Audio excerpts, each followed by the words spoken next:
L'intervento delle professionalità degli ingegneri può essere decisivo per prevenire e arginare i danni da calamità naturali.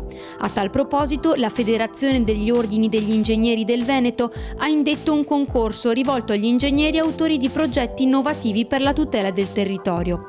Nel corso di Samoter 2017 sono state premiate le migliori proposte. Per la categoria prevenzione, il primo premio è andato all'ingegner Massimo Sacchetto, che ha ideato un innovativo metodo di indagine e monitoraggio delle frane. Si potrebbero prevenire delle emergenze ambientali, anche perché, dati i tempi ridottissimi e i costi molto ridotti rispetto al metodo tradizionale, con il medesimo budget si possono studiare e monitorare più frane, più eventi franosi, e la risposta di questi monitoraggi viene data in tempo reale anziché nello spazio di tempo di giorni, settimane e mesi, quindi si sa immediatamente quando una frana comincia a muoversi, quindi si possono prendere le contromisure assolutamente in tempo, cosa che non sempre avviene adesso. Penso che possa essere utile soprattutto dal punto di vista della prevenzione. Nella categoria di riqualificazione ambientale ha vinto l'ancoraggio flottante di Alberto Bisson,